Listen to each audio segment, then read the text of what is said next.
All right. Hey, Life Church, everyone at Calvary, thank you so much for taking in the teaching like this tonight. The reason that we're doing this tonight is really simple. I had known that I'd be attending a pastor's conference during this week and had thought that I'd be able to fly back in time for the Wednesday night services, but then after making that plan was invited to teach a workshop at that pastor's conference. So that was going to then prohibit me from actually being able to get back on a plane, leave the conference a little bit early, and come home in time for Wednesday night service. So I am still down in Southern California, and because we'd already kind of pre-scheduled the book of Acts and the different teachings that be given, I just decided let's do it in advance, pre-record the teaching, and so let's turn in our Bibles tonight to Acts chapter 23. And right now we're looking at Paul the Apostle as he continues on in his ministry throughout the world. And of course, his heart for these last recent chapters has been to get to Jerusalem to deliver a financial aid package to the church there in Jerusalem that had been suffering for various reasons financially. He has finally gotten to Jerusalem. And of course, we are imagining that this has been a dream come true for Paul the Apostle. In his heart, he has longed not only to deliver an aid package to the church in Jerusalem, but he has also dreamed of the moment that he would be able to preach the gospel to his kinsmen, that he be able to pronounce that Jesus Christ is the Messiah to the Jewish nation. And everything seemed at first glance to be going according to plan. And there he was in the temple carrying out the paying of some vows and all of that.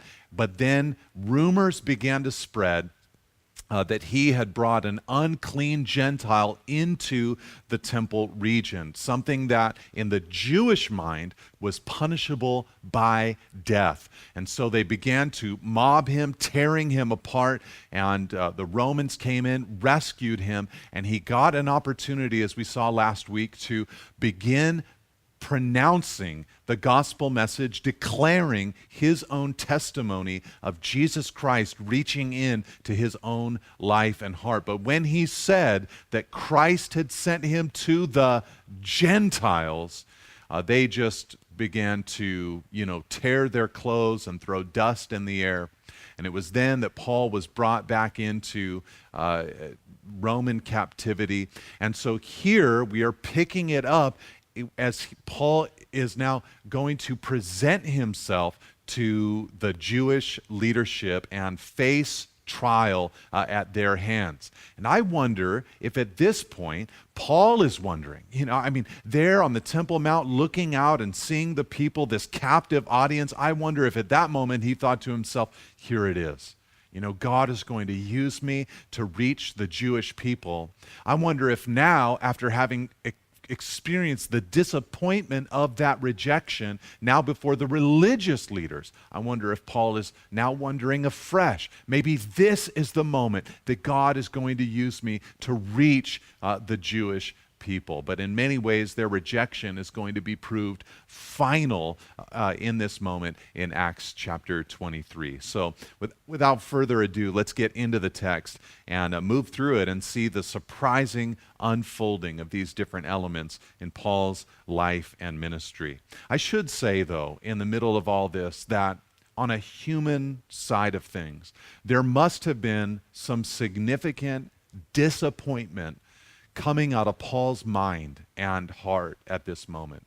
Just remembering on the human side of things, Paul's great desire to minister to the Jewish people. You might recall in the book of Romans, chapter 9, after declaring the gospel for 8 strong chapters there in the book of Romans, that Paul declared at the beginning of Romans chapter 9 that he would gladly trade in his own salvation if it meant that his countrymen, according to the flesh, the Jewish people, that nation of Israel, could be saved. Paul had a deep longing and heart and desire for the Jewish people. And so for him to go to them and to preach to them, this wasn't just some obligatory thing. It wasn't something that he was just doing even because he felt that Christ had asked him to.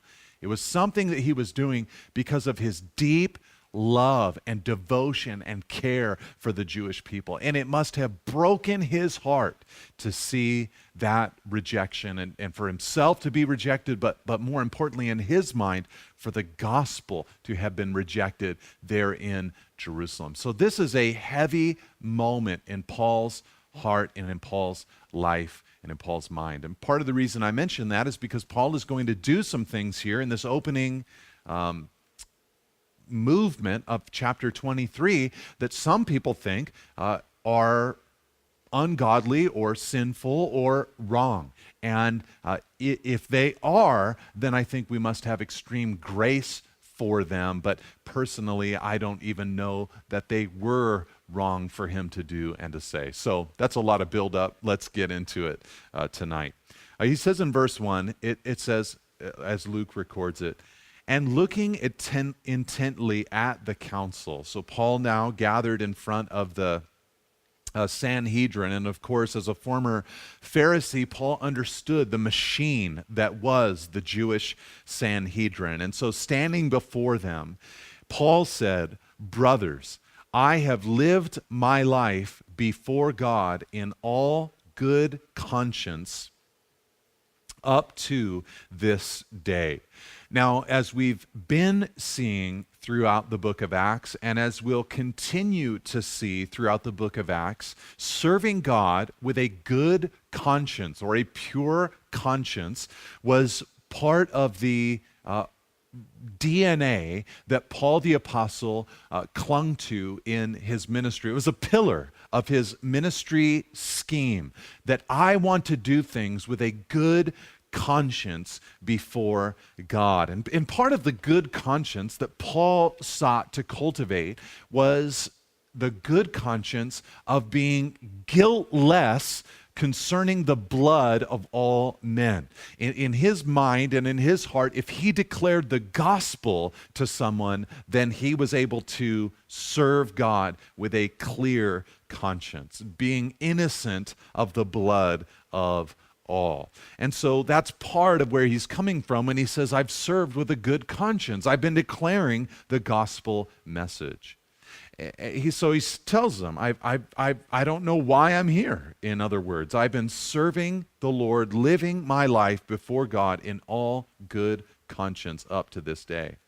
And the high priest, verse 2, Ananias, commanded those who stood by him to strike him on the mouth. Then Paul said to him, God is going to strike you, you whitewashed wall.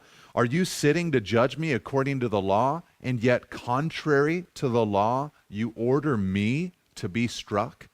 So here we have now this confrontational moment between Paul, our hero and apostle, and Ananias, the sitting high priest at the time. And history tells us that this Ananias was known for his greed and also for being fairly violent in the way that he would settle disputes. And here we see some of that violence unfold as he commands some who were standing near Paul to strike Paul for saying that he had served God and lived his life with a pure and good conscience.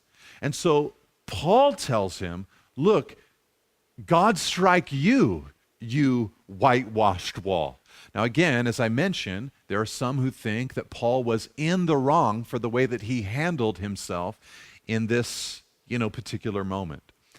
And maybe it was. Maybe it was a moment of human weakness. Maybe Paul had enough of this situation, and maybe, just the human side of him came out at this moment. But perhaps there was some righteous indignation here. I mean, and if we think about it, Jesus used some similar terminology concerning the Pharisees in Matthew chapter 23 when he called them whitewashed tombs.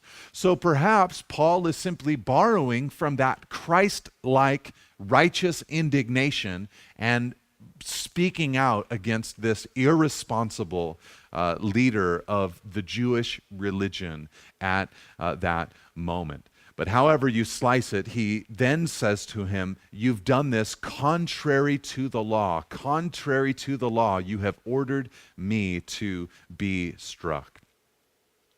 Now, those who stood by said in verse 4, "Would you revile God's high priest?"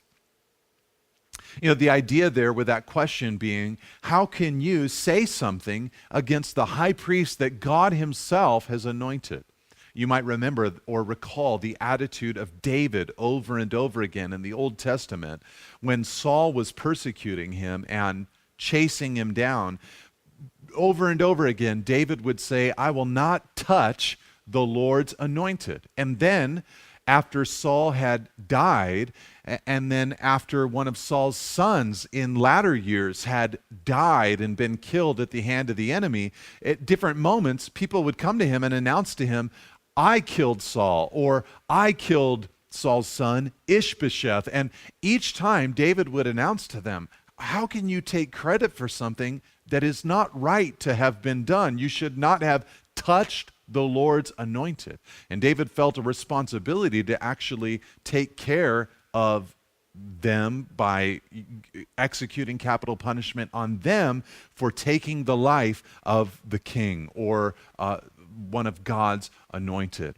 And so here perhaps we might see the same kind of attitude being thrown out by these questioners. Look, we have the high priest here for the people of Israel. How is it that you are speaking out against or reviling the high priest of God? Now, Paul's response in verse 5 is fascinating.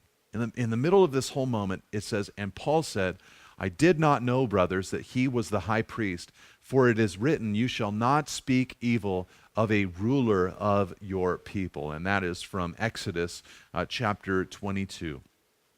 Now, this presents a little bit of a problem because the question is, how did Paul not know that he was dealing with the high priest? That's what he says there. "I did not know, brothers, that he was the high priest." Now, some think that this was just perhaps an eyesight issue, just that Paul had some kind of thorn in the flesh that prohibited him from seeing clearly, and so he didn't know that it was the high priest. Or maybe because the high priest had given a signal to strike him, Paul didn't know that command had come from the high priest, so he didn't know that he was speaking to the high priest when he said, "God strike you, you whitewashed wall." Some have wondered if maybe in the commotion of the arrest and the trial, Paul was merely disoriented at this moment. And some have thought that maybe Ananias wasn't yet wearing his high priestly garments and had some other, Pharisaical garb on, but not the high priestly garb at that moment. And some have wondered if Paul even knew what Ananias looked like because he'd been gone from Jerusalem for so many years. But for whatever reason, Paul didn't recognize that he was speaking to the high priest at that moment. And so he goes back to Exodus 22 and says, "That's right, I should not have reviled a ruler from amongst my people." And so in a sense, he is repenting of what he has just done. He's saying, yes, I was in the wrong. I should not have spoken about the high priest in that kind of way, which, obviously has implications for us in the way that we treat governing authorities, those in high positions, those that God has placed into positions of authority in our lives. There will be times where we cannot respect the person who is occupying the position, but we must recognize and respect the position, even if it's hard for us to get behind the person who is occupying that position. And obviously for Paul, he looked at the high priest role that God had established for ancient Israel, and Paul would have said, I respect that position. And whoever is in that position, whether I know them or not, whether they are respectable or not, I respect them because of the position that they hold amongst God's people. But So for Paul, he would be saying here, that's the attitude that I should have had I known that I was dealing with the high priest amongst God's people. So I think that helps us when we think about parents, or we think about presidents or governors or senators or police or governing authorities of any kind. It helps us to understand, look, there are times where my respect has to land upon the position. Even if I can't give it to the person behind the position, I need to actually show respect and honor to the position. Quoting from Exodus 22, verse 28, "You shall not speak evil of a ruler of your people."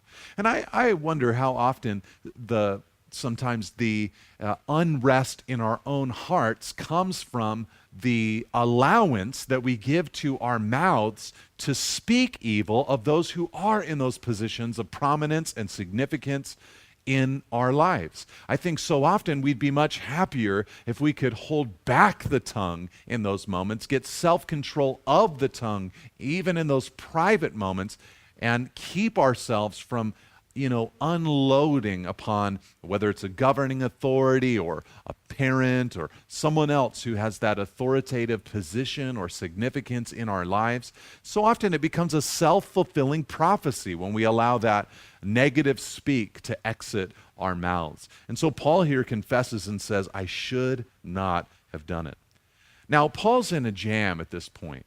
What's he going to do? He's there before the Sanhedrin, which is made up or comprised of Pharisees, but also a large contingent of Sadducees.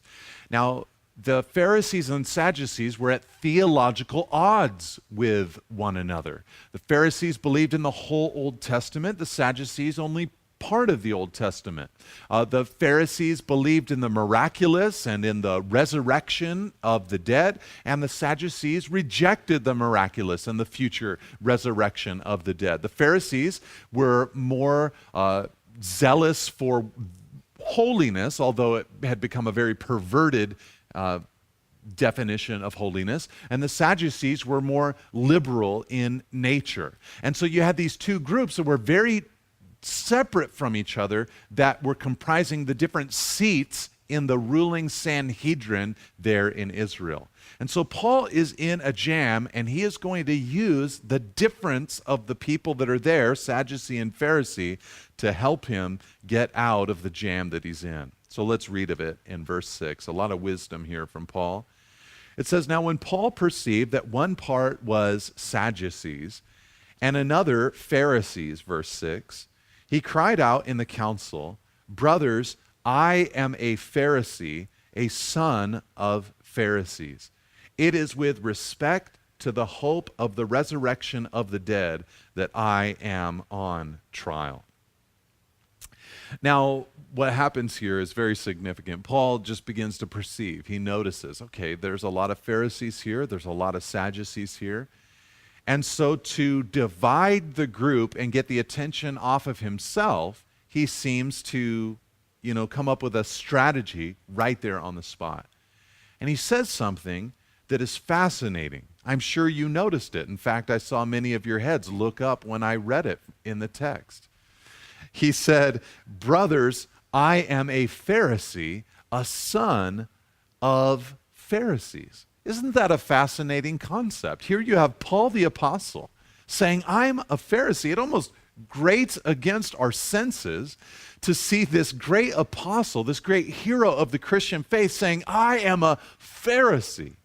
Because when we read in the Old Testament, or excuse me, when we read in the Gospels, the Pharisees are quite often the villains of these various interactions that Jesus had with the religious leaders. And so it's awkward for us, almost unpleasant to us, to consider Paul resoundingly declaring, I am a Pharisee. But we have to remember that Paul is saying it first for the reason of dealing with the jam that he's in, but also in the way that he's declaring it, he's trying to declare the theological positions of the Pharisees that he agreed with. He talks about being judged because of the resurrection from the dead. That is a doctrine that is carried forward into Christianity. We also believe in the resurrection of the dead. And so Paul is pointing to that part of the Pharisaical doctrine, and he's saying, I am all about that. I believe in the hope and the resurrection of the dead. But also, it's good for us to not throw out the baby with the bathwater and remember that there were some Pharisees who did give their lives to Christ. Of course, Paul being one of them, but Joseph and Nicodemus, the two who buried Jesus. There's mention throughout the book of Acts that there were some Pharisees who gave their lives to Christ. So Paul, seeking to divide this group, he says, hey, here's a theological debate that you guys are in, and apparently it was just so hot between the Sadducees and the Pharisees that you could just kind of throw that out there in the room like, hey, what do you guys think about the resurrection of the dead? And, the Sadducees would get, ready and state their opinion, and the Pharisees their opinion, and man, life group was nasty when the two groups were gathered together saying their opinions and at odds with one another. And so what happened, verse 7 was, and when he had said this, a dissension arose between the Pharisees and the Sadducees, and the assembly was divided. For the Sadducees, this is Luke's commentary now, verse 8, say that there is no resurrection, nor angel, nor spirit, but the Pharisees acknowledge them all. Then a great clamor arose, verse 9, and some of the scribes of the Pharisees' party stood up and contended sharply and said, we find nothing wrong in this man. What if a spirit or an angel spoke to him? That was another part of their belief system as Pharisees. They believed in the supernatural realm, including spirits and angels, whereas the Sadducees rejected the presence of spirits or angels. So the Pharisees are saying, hey, so what if a spirit or an angel spoke to him? And verse 10, when the dissension became violent, the tribune, afraid that Paul would be torn to pieces by them, commanded the soldiers to go down and take him away from among them by force and bring him into the barracks. Now, later, which I think I probably mentioned last week, we're going to learn, though, later in chapter 23, that this tribune, a Roman official, that this tribune's name was Lysias, Claudius Lysias. And so he sees, that they're about to tear Paul to pieces again, and he goes in and he rescues Paul once again, because Paul at this point is safer as a Roman prisoner than, being put through a trial by the Jewish religious leaders. So there is Paul at this point in his life. And as I mentioned earlier, I think this is probably one of the low marks of his entire life in Christ. He had wanted so badly to be useful to the Jewish people. But there he is, rejected by the Jewish people. It reminds us, of course, of the ways of God. Because our two main human characters in the book of Acts, Peter and Paul, are used marvelously by God in ways that I think are the reverse of the way that we might naturally imagine God to operate. You have with Peter this man who is rough around the edges and gruff and grew up on the Galilee, the north coast of Galilee, which would touch Gentile territory. He was familiar with the Gentile world much more than Paul would have been in his Jewish schooling and all of that. He might have, it seems almost naturally, would have been a little more comfortable being the guy that would bring the gospel to the Gentile world. But in an even more extreme thing, you have Paul, who was, schooled in the Old Testament and schooled as a Pharisee. And of course, had been given an ability to be adept amongst the Gentile world because of his background and history and his childhood. But with all of his credentials, you would imagine him being a perfect fit for preaching the gospel to the Jewish world. But God took these two men, and he took Peter, who might have naturally fit with the Gentiles, and Paul, who might have naturally fit with the Jews, and God reversed the order. This is the God of the Old Testament who so often took the natural order of the birthright of Jacob and Esau, or Joseph's sons, Ephraim and Manasseh, or I'm trying to think of the others. And he would take them and he would reverse that order. This is what God so often does.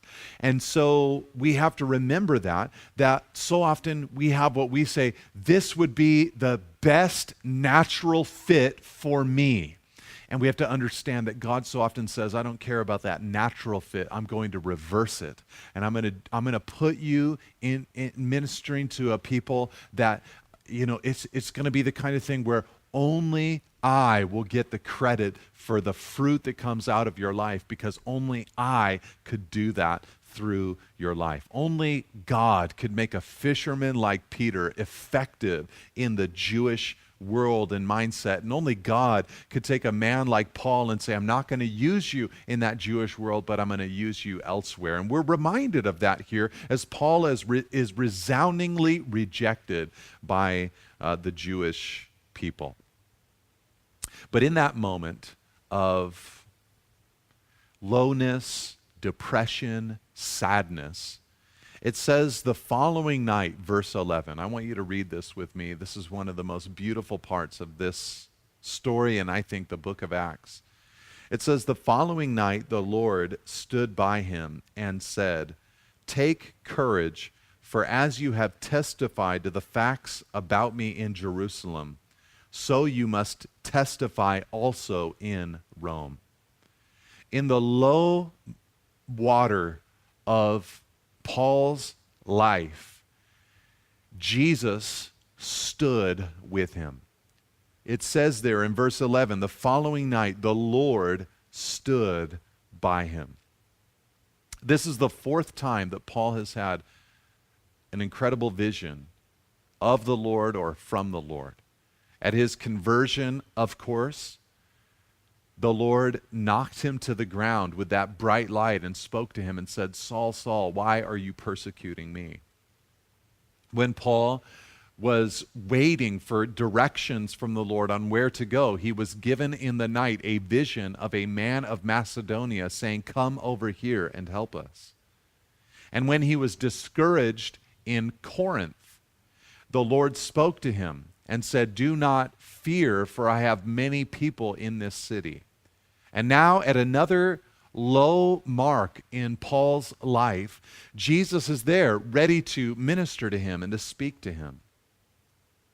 And at the low marks of your life, those are the moments that you will more than likely experience God in the loudest and most beautiful ways.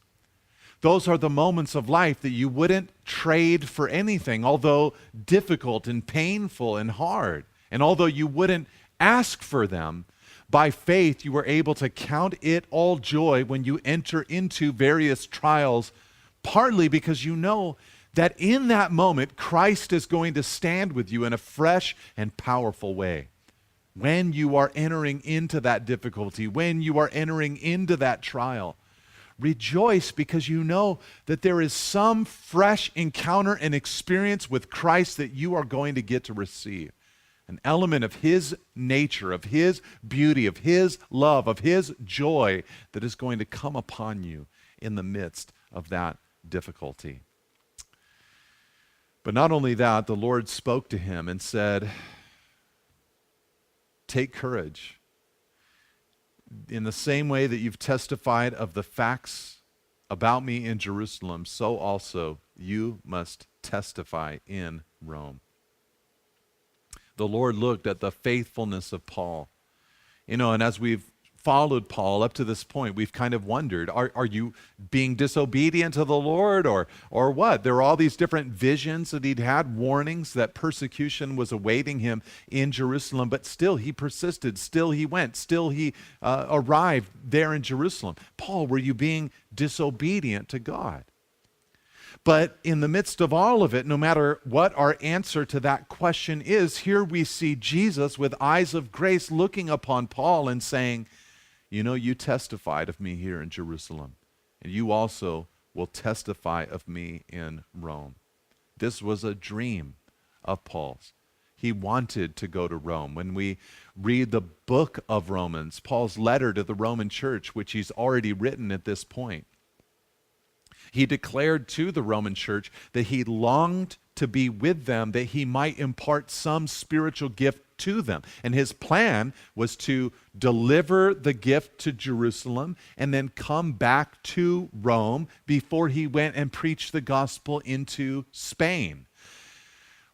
Here, Jesus is comforting Paul's heart and saying, look, you plan to just come here and deliver a gift, but now you've come here and you've gotten arrested. Take courage. You're still going to go to Rome. You still will preach the gospel message in the city of Rome. What a beautiful comfort this would have been in Paul's heart and in Paul's life. And it is true that the Lord is ready and willing to stand with us during the worst seasons of life. So, just think about that. That even in the disappointments and the things that are hard to deal with, the Lord, He is there. He wants to walk with you through that. He wants to encourage you with that. When you're going through the valley of the shadow of death, He longs to, with His staff and His rod, bring comfort into your life as that good shepherd only can. So what words of hope we have from Christ here in these moments. And Paul was going to have to cling to this word from Jesus in the coming months and years, as we're going to see.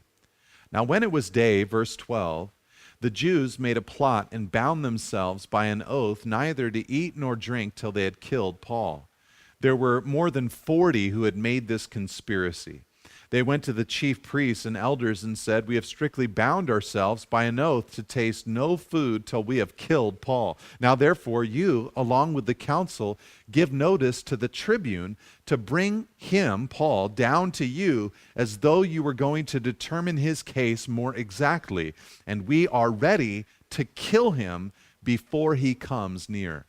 So here you have this group of more than 40, Luke records, who conspired to eat or drink nothing until they'd killed Paul.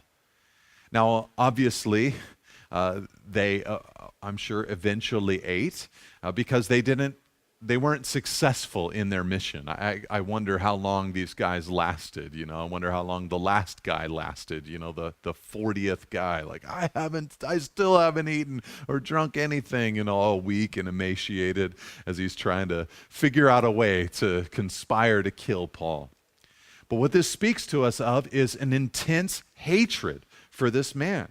The words that they use, they bind themselves. They make an oath. There's over 40 of them. And before he comes near, they want to kill him. They take an oath. This is the kind of oath that would mean I'm cursed if I cannot fulfill this promise or this oath. 40 of them would indicate that some of them were ready to die themselves in an attempt to kill Paul because they would have to break through some of the Roman guards. So they knew some of us are probably going to die, but it's worth it. We'll lay down our lives in order to take his life. This is how badly they hated Paul. But in hating Paul, let it be clear, they did not just hate the man, they hated the gospel. They hated the message that this man was declaring. The gospel had clearly become, as Paul said in 1 Corinthians chapter 1, verse 23, a stumbling block to the Jews. Now this is an intense rejection, not just of Paul, but of the gospel message. So they made this vow, a foolish vow, but they made this vow none the same. Now notice what happens next. Now in verse 16, now the son of Paul's sister heard of their ambush. So he went and entered the barracks and told Paul. Now we know of nothing in the Bible of Paul's sister or his nephew. This is the only reference in the whole Bible of anywhere of Paul's family or Paul's relatives. We actually don't even know how old Paul's nephew was, the son of Paul's sister, because later on he'll be spoken of as a young man, but sometimes that word young man is even used of someone in their 20s or even in their 30s. But what we see here is God's faithfulness in Paul's life. It just so happens that his nephew hears this plan and goes to tell Paul. Now, of course, some might want to call this a coincidence, but we would say, no way. This was God leading the affairs of this man's life. It says in Proverbs 21, verse 30, that no wisdom, no understanding, no counsel can avail against the Lord. God was leading the affairs of this man's life, taking care of him, watching over him, defending him. There was no coincidence in this moment. So he goes and tells Paul, and Paul, verse 17, called one of the centurions and said, "Take this young man to the tribune, for he has something to tell him." So he took him and brought him to the tribune and said, "Paul the prisoner called me and asked me to bring this young man to you, as he has something to say to you." The tribune took him by the hand and going aside asked him privately, "What is it that you have to tell me?" And he said, "The Jews have agreed to ask you to bring Paul down to the council tomorrow, as though they were going to inquire somewhat more closely about him. But do not be persuaded by them, for more than 40 of their men are lying in ambush for him, who have bound themselves by an oath neither to eat nor drink till they have killed him. And now they are ready, waiting for your consent."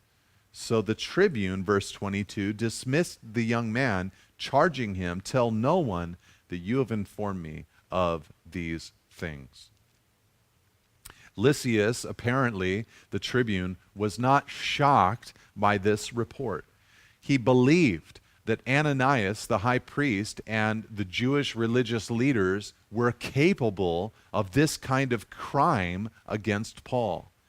So, in verse 23, he called 2 of the centurions and said, "Get ready 200 soldiers with 70 horsemen and 200 spearmen to go as far as Caesarea at the 3rd hour of the night. Also provide mounts for Paul to ride and bring him safely to Felix the governor." Now Lysias, the tribune, he did not want to risk that one of his Roman citizen prisoners would die on his watch. So he immediately makes arrangements to send Paul out of Jerusalem, northwest to the coastal town of Caesarea, where Felix was governing the region for Rome. Now, the way that he talks about the different preparations for sending Paul up to Felix with the different mounts and spearmen and all of that, some people wonder if he's actually alluding to not just moving Paul, but moving some of Paul's friends and companions, maybe even Luke being a part of the group at this point. So anyways, it says in verse 25, "And he wrote a letter to this effect." We just love this because this is Luke's forte. He's able to go back and find the historical documents that are needed to build his case. So he wrote a letter to this effect. "Claudius Lysias," verse 26, "to his excellency the governor Felix, greetings. This man was seized," verse 27, "by the Jews and was about to be killed by them when I came upon them with the soldiers and rescued him, having learned that he was a Roman citizen." Notice how politically expedient Lysias makes himself sound. He makes it sound like he knew and learned that Paul was a Roman citizen, and because of that went in and rescued him and all of that, when really he went in and grabbed him, not knowing what was going on, arresting him, assuming him to be someone else, was ready to beat him before Paul produced his Roman citizenship, and then he refrained from beating him. But politicians have a way of turning some of those facts, and Lysias was no different. He turned those facts to make it sound like he'd done a really great thing. I learned he was a Roman citizen, so I went and rescued him. And verse 28, desiring to know the charge for which they were accusing him, I brought him down to their council. I found, verse 29, that he was being accused about questions of their law, but charged with nothing deserving death or imprisonment. And when it was disclosed to me that there would be a plot against the man, I sent him to you at once, ordering his accusers also to state before you what they have against him. So Lysias writes this letter to Felix in order to send Paul up there to him and to sort of transfer the authority from Claudius Lysias over to Felix in determining Paul's future. He says, I sent him to you at once.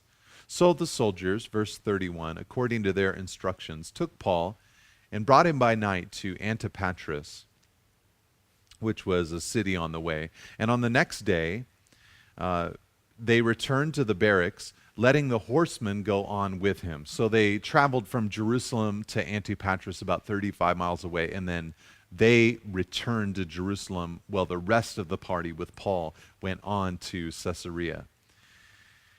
When, verse 33, they had come to Caesarea and delivered the letter to the governor, they presented Paul also before him.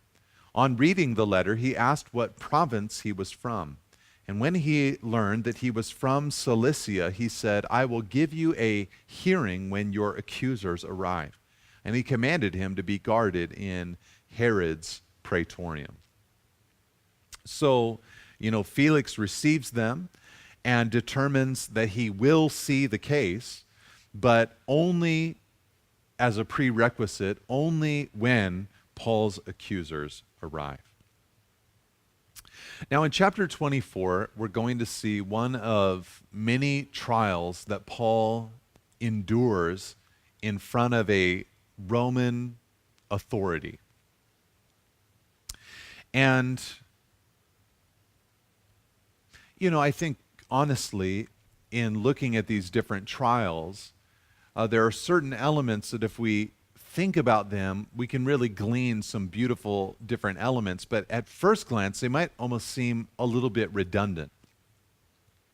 And I think part of the reason that it's hard for us to see the beauty in some of these passages is because the timeline of all of this is lost on us. It's like one chapter he'll have a trial, and then in the next chapter he'll have a trial, but we'll sometimes miss a couple of years in between trials where he's sitting there in a prison, serving the Lord to the best of his ability, praying and encouraging people who come to be with him, writing some letters. But for the most part, this is a painful time of waiting and testifying and sitting and continuing on in his prison cell. And I think that if we can think about the, monotony of all of this for Paul, the monotony might exit the passage for us, and we might be able to rejoice because we begin seeing a man whose life in Christ was not all the exciting frontier work, but some of it was just slow, monotonous preparation and waiting for the different things that God wanted to do. It's not all fruit. Sometimes it's just waiting for the Lord. It's not all the exciting times. Sometimes it's just waiting for the Lord. Now it says in verse 1, and after 5 days, the high priest Ananias came down with some elders and a spokesman, one Tertullus. They laid before the governor their case against Paul, and when he had been summoned, Tertullus began to accuse him, saying, "Since through you we enjoy much peace, and since by your foresight, most excellent Felix, reforms are being made for this nation, in every way and everywhere we accept this with all gratitude. But to detain you no further, I beg you in your kindness to hear us briefly." Now, in the record that Luke is going to give us here of Tertullus and his case against Paul, and then Paul's response, and then Felix weighing in, Luke will actually give equal space to all three characters, Tertullus, Paul, and then Felix.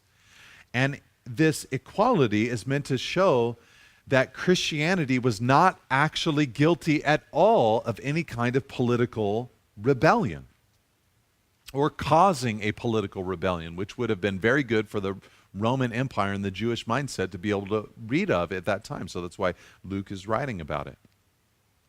It's meant to show us that the Jewish persecution was the result of Christianity's claim to the legitimate fulfillment of the hopes of Judaism. Remember, at the core of all this, all of this arrest and beatings and trial, at the core of all this, the foundational cause of it is that the Jews were waiting for their Messiah, and Paul said that their Messiah had come. And they had rejected Paul's claim, and it had become hostile as a result. So Tertullus, he enters onto the scene, and it's like, I just imagine everybody in the room, including Felix, knowing that what he's saying about Felix is a bold-faced lie. Felix was brutal to the Jewish people. In fact, he would eventually be summoned back to Rome because of his poor treatment of the Jewish people. So for Tertullus to stand up and say, "Oh, noble Felix, we've had such peace because of you," everybody knew that he was, blowing smoke at this point. This was not truth in any way, shape, or form.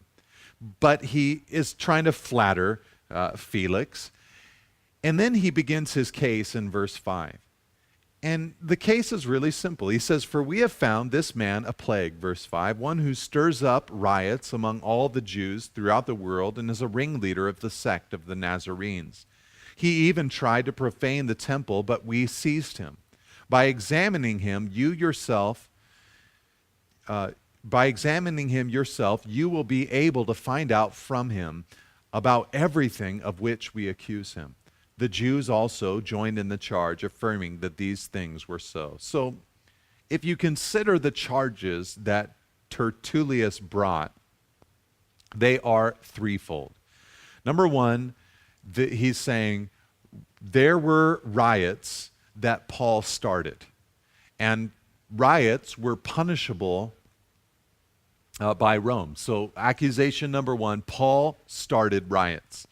Accusation number two, Paul was the ringleader of the sect of the Nazarenes. And sects, individual groups that were, starting their own religion there in Rome, or the Roman Empire, had to be approved by the Roman Empire. And so they're saying, look, this is a new sect that this man has begun. And then number three, that he tried to profane the temple. And they accused him of bringing a Gentile into the temple area, which to them was a capital offense. So he's causing riots, he started his own sect, and he has profaned the temple, which is a capital offense in our minds. Now, why Felix would care about any of this is Pax Romana. His job was to maintain peace in his portion of the Roman realm. And accusations about riots and a new sect and going into a holy site and profaning it were all things that could potentially disrupt Pax Romana. And so Tertullus is making a very simple case before Felix. Look, this guy is disrupting the Roman peace. And when the governor, verse 10, had nodded for Paul to speak, Paul replied. And here's what Paul said. Knowing that for many years you have been a judge over this nation, I cheerfully make my defense. Tertullius came with all of this flattery. Paul said the most flattering thing he could while still being honest. And he just says, here's my big flattering remark to you, Felix. I know that for many years you've been judge over this nation. So it's been a long time. That's about as flattering as I can be. He says, verse 11, you can verify that it is not more than 12 days since I went up to worship in Jerusalem. And they did not find me disputing with anyone or stirring up a crowd, either in the temple or in the synagogues or in the city. Neither can they prove to you what they now bring up against me. Paul, in that short rebuttal, defends himself against every charge that Tertullius had brought against him. You know, he says, first of all, there was not enough time for me to, do this. It was only 12 days. I couldn't get a group together in enough animosity to develop a riot. They didn't find me disputing. I wasn't in there. I didn't care about this. I wasn't trying to, build up some kind of riot. And neither can they prove this. So the first charge that he's defending himself against here is the charge of stirring up riots. He says, I didn't have enough time to stir up a riot. You wouldn't have found me. Nobody witnessed me causing or disputing with anybody and trying to incite some kind of unrest. And they can't prove it. They don't even have witnesses of this kind of thing that they're saying, that I was stirring up riots. So the first charge, that I was stirring up riots throughout the world among the Jews, they have no leg to stand on with that charge. But, verse 14, this I confess to you, that according to the way which they call a sect, I worship the God of our fathers, believing everything laid down by the law and written in the prophets, having a hope in God, verse 15, which these men themselves accept, that there will be a resurrection of both the just and the unjust. So I will always take pains to have a clear conscience toward both God and man. So here what Paul does is he says, look, if I'm guilty of anything, it's this. I'm guilty of believing everything that they believe in their law and in their prophets. So what he's saying there is, look, their second charge, that I'm leading this new sect or this new religion, it's not true. I just took the Bible that they've all been believing in, and I read it, and I have believed it, and I've seen it fulfilled now in Jesus Christ. I'm believing in things like the resurrection of the just and the unjust. And so Paul is announcing to Felix, he's saying, look, I'm not guilty of charge number 2, that I'm the ringleader of some sect. Now, after verse 17, several years, I came to bring alms to my nation and to present offerings. I'm sure I've mentioned this many times already in our study of the book of Acts, but this was a big desire within Paul's heart. He really wanted to bring this financial gift to the church in Rome. We learn about this in 1 Corinthians chapter 16, in 2 Corinthians chapter 8 and 9, and of course in his plans that he wrote about to the Roman church in Romans chapter 15. And so here he alludes to that gift that he came to bring to his nation, alms to my nation, and to present offerings. He says in verse 18, and while I was doing this, they found me purified in the temple, without any crowd or tumult. But some Jews from Asia, they thought they ought to be here before you and to make an accusation should they have anything against me, or else let these men themselves say what wrongdoing they found when I stood before the council. Other than this one thing that I cried out while standing among them, it is with respect to the resurrection of the dead that I am on trial before you this day. So what he's announcing there is that their third charge, that he had tried to defile the temple, he says that's not true either. They found me purified in the temple. I had no crowd there and no tumult there. And if they really had seen me doing some of the things that they're charging me with, they should have been here to testify against me themselves. So Paul is saying, look, I'm guilty of none of the things that Tertullius is saying I'm guilty of. But Felix, verse 22, having a rather accurate knowledge of the way, and we just love that Christianity is called that during that time, referred to as the way. And apparently Felix, this wasn't his first rodeo. He'd heard a little bit, learned a little bit about Christianity already up to this point. He put them off saying, when Lysias the tribune comes down, I will decide your case. So he wanted the tribune, Lysias, Claudius Lysias, to actually be present.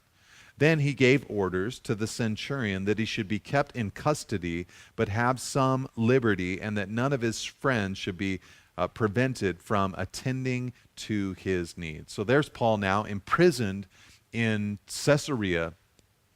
His friends can access him. He's basically under a version of house arrest there in Caesarea and kept under guard, mostly for his protection, but of course also from the Roman mindset so that he cannot escape.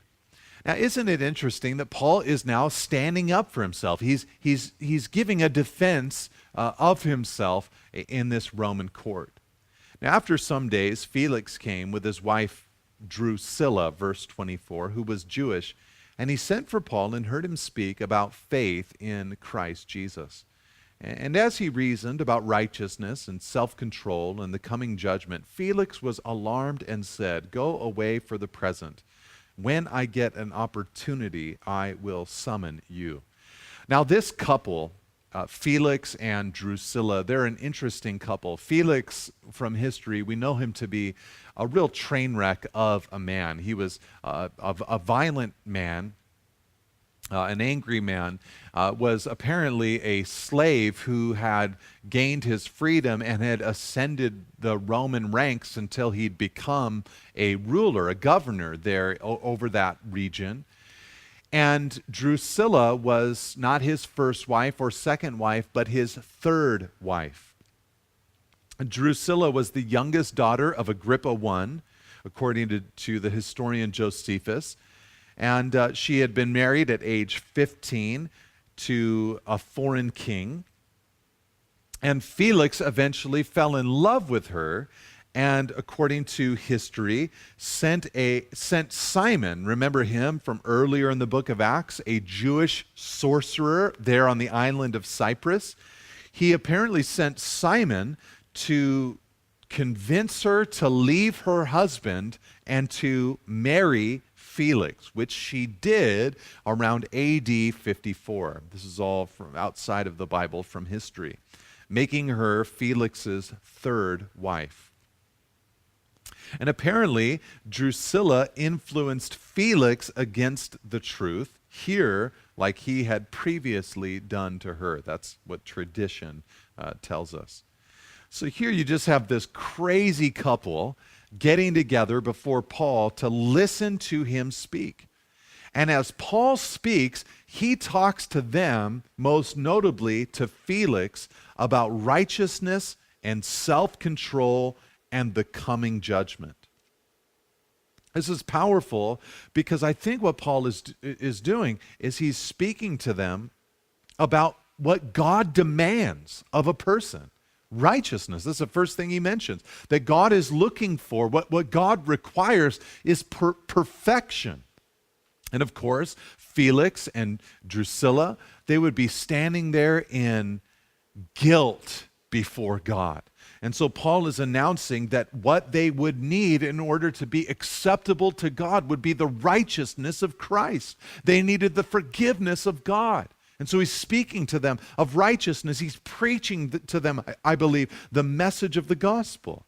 And then he's telling them not only of righteousness, but of self-control. Here you have this man who has no self-control, this woman who has no self-control. And I think that when Paul is declaring to them of self-control, he's announcing to them of the provision of God for their lives, what God could do inside of them. He's saying God could give you self-control. If you open up your heart to Christ, His Spirit will come and live inside of you. And one of the fruits of the Spirit is self-control. He'll give you that self-control if you open up your life and your heart to Him. Paul seems to be saying to Felix and Drusilla. Part of the reason that we would think that is because the only other place that this phrase self-control is used in the New Testament is in Galatians 5 when Paul talks about the fruit of the Spirit, and one of the fruits being self-control. But not only that, he talks to them about the coming judgment, the time where everyone will give an account of themselves before the living God at the end of the age. And with all of this, Paul is boldly declaring strong truth to these governmental authorities. Now, Felix was alarmed. The truth had jostled him, but unfortunately, he simply said, I will hear more, when I get an opportunity, I will summon you. At the same time, verse 26, he hoped that money would be given to him by Paul. That's the reason that he delayed so long.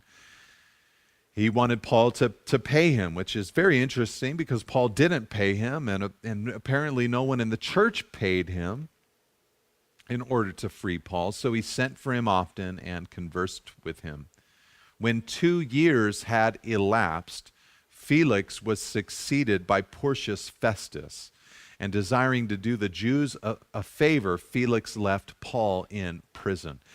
Now, history tells us that the reason that Felix left and was succeeded by Festus was because there had been an uproar there in his region, and there had been a conflict between the Greeks and the Jews, and many Jews had died in the conflict, and Felix had been summoned to Rome to give an account of himself, and so Festus replaced him, leaving Paul in prison.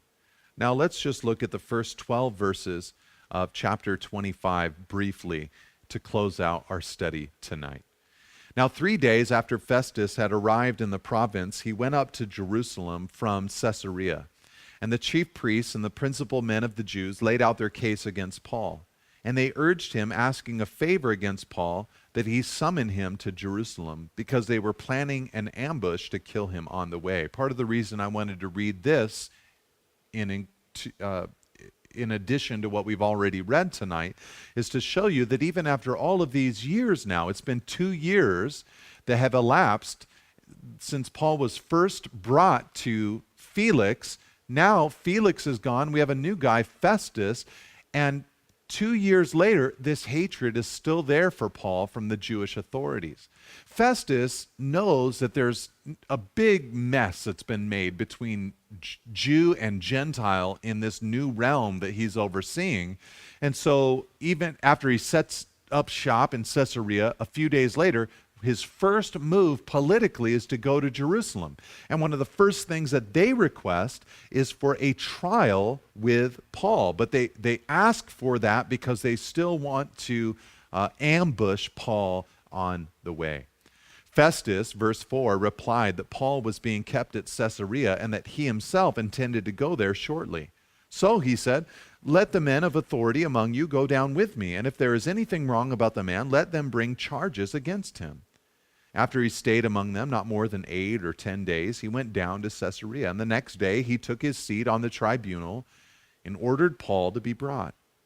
When he had arrived, the Jews who had come down from Jerusalem stood around him, bringing many and serious charges against him that they could not prove. Paul argued his defense. This is what he said, neither against the law of the Jews, nor against the temple, nor against Caesar have I committed any offense. But Festus, wishing to do the Jews a favor, said to Paul, do you wish to go up to Jerusalem and there be tried on these charges before me?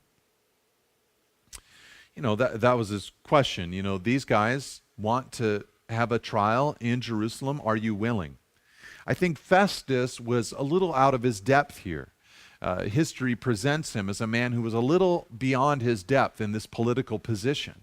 And apparently he did not understand the gravity of their hatred against Paul. But Paul understood it. And Paul had that discernment. So it says in verse 10, but Paul said, I am standing before Caesar's tribunal, where I ought to be tried. To the Jews I've done no wrong, as you yourself know very well. If then I am a wrongdoer and have committed anything for which I deserve to die, I do not seek to escape death. But if there is nothing to their charges against me, no one can give me up to them. I appeal to Caesar. Then Festus, when he had conferred with his council, answered, to Caesar you have appealed, to Caesar you shall go. Now when Paul said this, I appeal to Caesar, he was exercising a right of a Roman citizen. And I think that he was doing it because in his mind it was either I do this or I die. Either I appeal to Caesar or they let me go to the Jewish people and they will kill me. They have it out for me. And so Paul, in appealing to Nero, who apparently was not yet crazy at that moment, but still rather peaceable, in appealing to Nero, Paul was doing the very thing that he thought would preserve his life. And perhaps, he thought he could get to Rome in that way. Perhaps he wanted to win official Roman approval for Christianity so that they could preach in freedom. But mostly it seems that he knew that there was grave danger for him in going to Jerusalem. And so we see afresh why God had customized Paul. He'd given him his Roman citizenship for a reason, and Paul here uses it. Festus confers. Some people think that Festus could have acquitted Paul at this point, but he seems to have come to the conclusion that he had no other choice to make politically, and he tells Paul, you've appealed to Caesar you shall go. And with that, the book is going to turn its attention to Paul's arduous journey in going to the city of Rome to preach the gospel, an exciting journey to follow Paul on. But here you have this man through the midst of all these trials and all this rejection, holding fast to his love for Jesus and his mission in the gospel. So, Father, we pray that you would help us to be men and women who hold fast to our mission in Christ, as Paul did so many years before us. We thank you, Lord, that you stand with us in the midst of our darkest times. We thank you, God. In Jesus' name we pray. Amen. God bless you, church. We'll see you on Sunday, and have a wonderful night in fellowship together. God bless.